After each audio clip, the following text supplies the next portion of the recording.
All right, let's talk about the January 6th investigation, which is still continuing. The Trump administration has turned over phone records to the January 6th commission. They came from the National Archives, so I don't think that they turned them over willingly.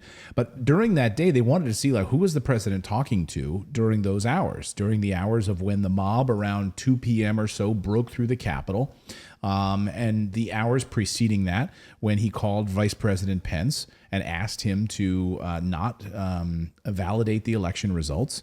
That phone call we know of, and basically right around that one specific time period. But there's a huge window now that we're learning of about 7 hours that's missing from these phone logs. What happened for these 7 hours? The president loves to make phone calls. I mean, I've literally spoken to him on the phone. I've sat next to him as he's been blowing up and calling Kellyanne Conway right next to me nonstop. He loves to be on the phone. He loves to call people at all hours of the night. Well, Bob Woodward.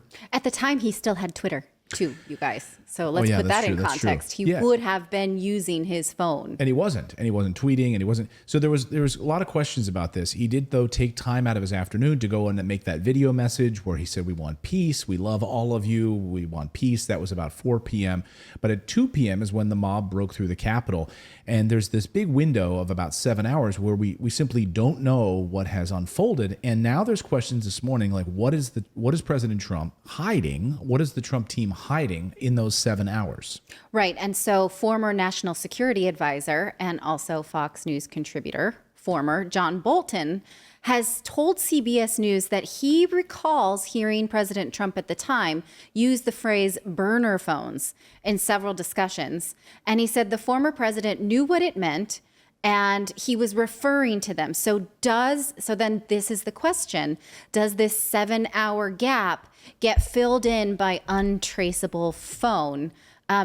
In my mind, that seems a bit more premeditated than Trump seemed capable of. Well, and let's not forget Bolton, the propagandist himself. Also, Bolton hates Trump, and Trump hates Bolton. They hate Bolton each other. And Bolton is an absolute warmonger and a detestable human being. So yes. Absolutely. So consider the source the last on thing that. you said was your opinion. He's detestable. He's a war.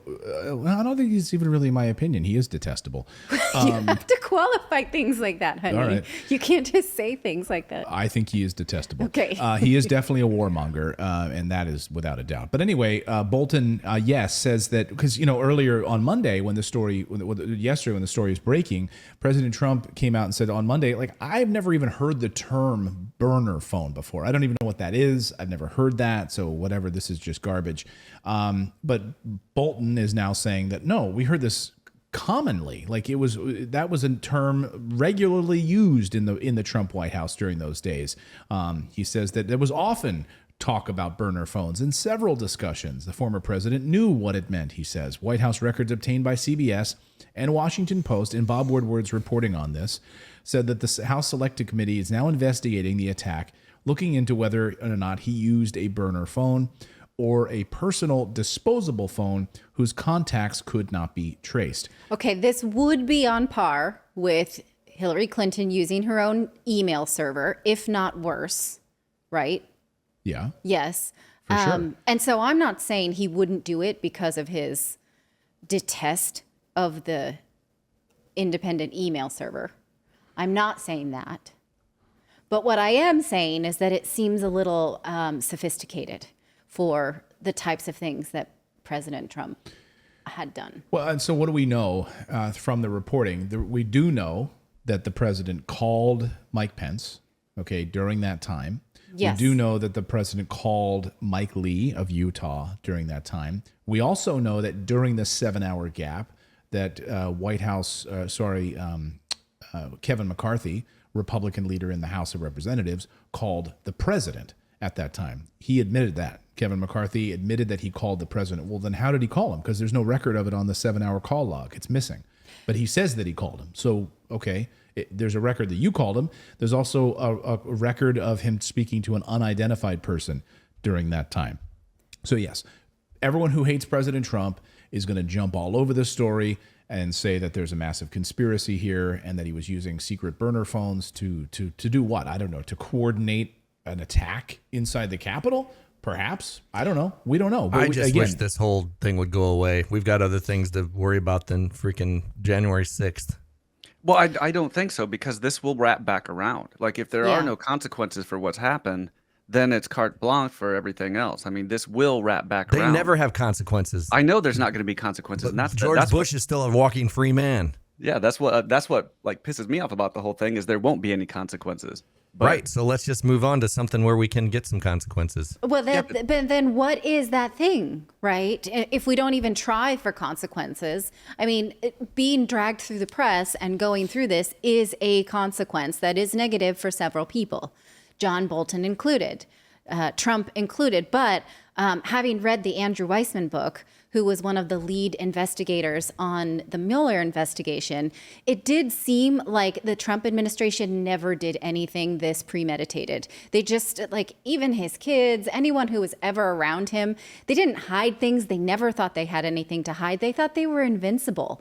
So to do anything like this, like, oh, we better, do something that's off the trace, they just didn't behave like that. They're not... people who have egos like that, they don't think they need to hide things. Even Jared Kushner, an example of that, it comes from a separate book, but Jared Kushner kind of got some flack because on behalf of the Saudis, he negotiated, he basically, on behalf of the Saudis, went to Raytheon and was like, hey, can you guys lower your weapons costs here? We're going to sell these to the Saudis. Can you make this cheaper? And that was no. You what are you doing? You're negotiating for the Saudis for weapons for weapons for the United States businesses. And this was a shock. And he was like, oh, I didn't know I wasn't supposed to do that. They did the bad stuff in plain sight. And so that's why this seems to me I don't think so. So yeah, maybe there were burner phones. Okay, but then what do you hope to gather from this?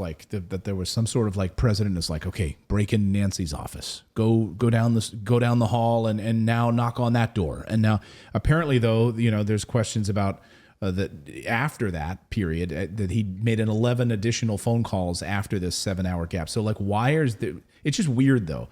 And I would love to know answers. I hate when there's secrets from our government. We should absolutely know what happened in those 7 hours. Let us know. Mm-hmm. What happened? You didn't make a phone call? Well, if so-and-so called in during that time, ask so-and-so what number they called into. And we have Kevin McCarthy, we have Mike Lee. I would love to know. I would absolutely love to be able to get to the bottom of this. I think it's problematic to me because the president is a public person. I mean, it's he's there representing the United States. He is beholden to the people. And so that's why they have all these acts that preserve these records, because we deserve to know what was was on. And so having that, what was it? It was they're redacted, and it's it was 15 minutes of during Watergate. It was 15 minutes of missing phone conversations was damning evidence. From Nixon. So that 15 minutes versus 7 hours. I mean, that's just ridiculous. And the ridiculous claim about how that tape got erased. It was this whole ridiculous dance about him moving his office chair, and that for 17 minutes, the tape, he had to spin around in his office chair, and that's why the 17 minutes was missing. It's ridiculous. It's laughable during Watergate. As Glenn Greenwald reported, the documents that are Edward Snowden, as Edward Snowden pointed out, all of those documents that the Trumps had at Mar-a-Lago that were supposed to be a part of the National Archives, Edward Snowden, he said, he goes, I know people who have literally are threatened with imprisonment for the rest of their life for taking documents. Ask me how I know that. Literally documents that are never they're top secret documents that should not be just hanging out in Mar-a-Lago, and they have to go and get them and bring them back. So I don't know. I think there's a lot of mistakes. I'd love to find the answers to it, and I'd love to see what happened in those 7 hours. We'll see if they get anywhere with that. Speaking of Snowden, I saw on Twitter yesterday someone call out that he has not tweeted since the Ukraine conflict began, and they're wondering why. Why do you think that is? Why has he been quiet? Is Twitter blocked from Russia? Is it still? Is Twitter blocked in Russia? No, the last tweet from Edward Snowden is on February 27th. Yeah. So what's going on? Where is Edward Snowden? Does anybody know? Where in the world? I mean, we know where in the world he is not, which is on American soil. He says, I'm not suspended from the ceiling above a barrel of acid by a rope that burns a little faster every time I tweet. You concern trolling ghouls. I've just lost any confidence that I had. Sharing my thinking on this particular topic continues to be useful because I called it wrong. I called it wrong, meaning he called what was unfolding wrong. A lot of us did. Sure. Yeah. You know, I think we He would needed a mental health break from Twitter. Yeah. If you like this content, be sure to subscribe to the channel. Also, we have a membership program. For the price of a cup of coffee once a month, you can support independent journalism just by going to morninginvest.com/join. You get access to exclusive videos, plus the ability to join and chat with us live. We really appreciate your subscription, and you are supporting independent journalism.